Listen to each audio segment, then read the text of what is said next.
Hi guys! So welcome to the final book review for the 50 Shades of Grey trilogy. We are today talking about 50 Shades Free, the final book in the trilogy. What a wonderful way to wrap up the book is all I have to say. It's like all the demons were put aside, everything was put to rest, and he is finally free. So I really liked it. Of course, I was sad because it was over, but I was just very happy with how they wrapped everything up. So, quick disclaimer, if you have not read 50 Shades of Grey, if you have not read 50 Shades Darker, you probably shouldn't watch this because I can't even explain what 50 Shades Freed is if you haven't read 50 Shades Darker. So, go read the book, and if you're not interested in it, don't read the book. It's that simple. But until then, laters, baby. Okay, guys, so let's talk about this book. This book was so cute. I was so happy. Like, of course, there's that angst, there's that fighting, there's that, it's Christian Grey. Of course, they're not going to be happy all the time. But in the end, everything turned out wonderful. And it wasn't like a happily ever after kind of thing. It was a more realistic type of lifestyle. And it was definitely realistic for Christian Grey. I was really, really happy. So, let's just talk about the main parts of the book. Number one, Christian and Anastasia get married. Yay! I was so happy. I mean, maybe I was like the one person who was like really happy because a lot of people were like, "Oh, why'd they have to get married? Everything seems, it's so typical." I was like, "Yeah, it's typical. Yeah, it's obvious. Yes, yes, this is basically Breaking Dawn without vampires. But who cares? I was so happy that Christian and Anastasia got married. It was about time they got married. Like, oh, I was so happy. People suck, okay? People really suck when they're like trying to burst your bubble and it's like, who cares? I'm like, I care, okay? If you don't care, don't read the book. Leave me alone. Bye. So, that being said, they go on their honeymoon. They're all happy in love, blah, blah, blah. And there's lots of fluff. But there's this underlining conflict coming up where there's something going on. We know that at the end of the second book, there was somebody, a different character, talking about how he wanted to get back at Christian and Anastasia. This one, it comes full circle. We find out who it is, and we burst this bubble open. So let's just talk about it. So basically, on the honeymoon, we find out that Christian is, office has been set on fire, and Charlie Tango was set on fire. So we figure out it's arson. Somebody is after Christian and Anastasia. Then there's this huge car chase that like is awesome, but it's like you read in spy books, and like it's so cool that like an average girl is like in a car chase, and apparently the car chase got them all hot and bothered because they pull into a garage and they screw. Cool. And then they go back to their normal, average, everyday lives. He's in work, she's in work, and on the meantime, they're sleeping together around the clock, and everything's pretty normal. And then Christian has to go on a business trip, and he goes to New York. And while he's in New York, she invites Kate over so she could have somebody. And her and Kate are supposed to just stay indoors and have drinks, but of course, she disobeys him and she goes out. And when she comes back, it turns out that um, somebody has broken into the house, and it's Jack Hyde. So Jack Hyde is the guy who is trying to, kill Christian. Duh. Didn't I say that in the second one? That was so obvious. Who else hates Christian Grey? Who else hates Anastasia? Clearly. I mean, it wasn't going to be Jose, so clearly it had to be him. And I feel like all the characters kind of got wrapped up in this book, which was really nice too.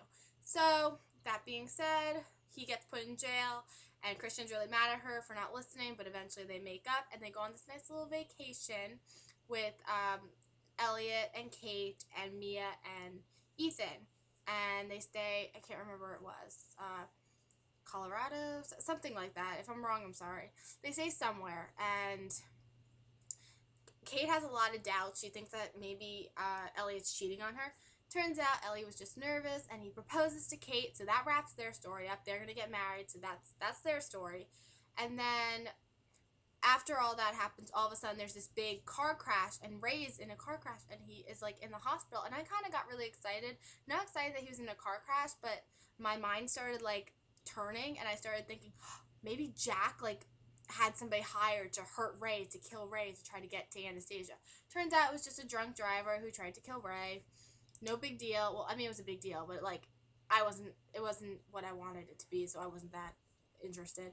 And then it's Anastasia's birthday, and her whole family comes in to see her, and you know, Christian and her have a lovely evening. And then they go back home. And when they go back home, Anastasia sees the doctor, and the doctor reminds her that she needs to get her shot. She hasn't got her shot in 4 months. Oh my God, Anastasia. Like, really? The depot is like the most important thing to remember. Like, forgetting the pill is one thing, but the depot, if you're late for depot one like day, it throws off your whole cycle. So like she's gone 4 months basically with unprotected sex. So it's not a shock when we find out that Anastasia is pregnant. And Christian gets really mad at her, and he ends up calling the bitch troll. We all know Elena. And of course Anastasia gets upset. He comes home drunk, and she finds his text message, and it's like, what the hell? So they're not talking, and it sucks. And then in between that, like, Jack calls her and tried kidnapping Mia, but she doesn't know if Mia's really kidnapped, but she's not going to take that risk. So instead, she goes and wires out $5 million, and then Christian finds out. It's like, are you leaving me? And she has to lie to him because she doesn't want him to get hurt. So she says yes, but Christian, you know, he's smarter than that. So he follows her, and it turns out that, you know, Jack was going to kill her, but Christian gets there in time just as Anastasia shoots him in the leg, and Jack had hit her in the head and knocked her out unconscious, and she's like in a coma. But it turns out everything's okay. Little blip is okay. The baby's going to be fine. And at the very end, Christian tells us what happens with Elena, how him and Elena got started and everything like that, which is really good because it was like a lot of closure. And seriously, as soon as he said that, the next day, it was like this weight was lifted off him. Like, he became a new Christian Grey. Like, there was no secrets holding him back anymore, and he was free, which is cute. And so then we get into the epilogue, and we find out about the birth of their baby, their little boy named Teddy. Oh, he just sounds so cute. And seeing Christian in daddy mode was just amazing. It was like the best thing ever, because it was like you see him going from whipping Anastasia with a leather belt to like straight up, you know, licking popsicle juice off his little son and throwing his son in the air and tickling his baby son. And they're having another baby, a little girl named Phoebe. It's so cute. I was just so happy. Everything was wrapped up. Everything was perfect. It was just a wonderful ending. I couldn't have been happier. I was actually like almost going to cry from happiness. And I don't cry from happiness. I cry when things are depressing. But I was just like, it was like just nice to finally see him free and happy and being a dad and nothing holding him back. It was really, really, really nice to wrap everything up like that. And then we have little snippets of him as a little boy on his first Christmas at Grace Trevelyan's house. And it was just so cute because he's like talking about how his new mommy doesn't hurt him, and it was like heartbreakingly beautiful. I love that. And then we had a little snippet, a tiny snippet of, I think, the first 2 paragraphs of 50 Shades of Grey in Christian's point of view. And just like I figured, he's very fucked up, okay? He looks at Anastasia, and the first thing he starts thinking about is, like, taking her across his knee. I mean, I thought that in my mind, but to actually see that's what he actually thought was, oh my God, what a screwed up guy. But he's so much better now because he's a daddy. So, that's it. It's over. Put it to bed. We're done. No pun intended. So, let's move on. Let's go to a new series. I'm really excited to start a new series with you guys.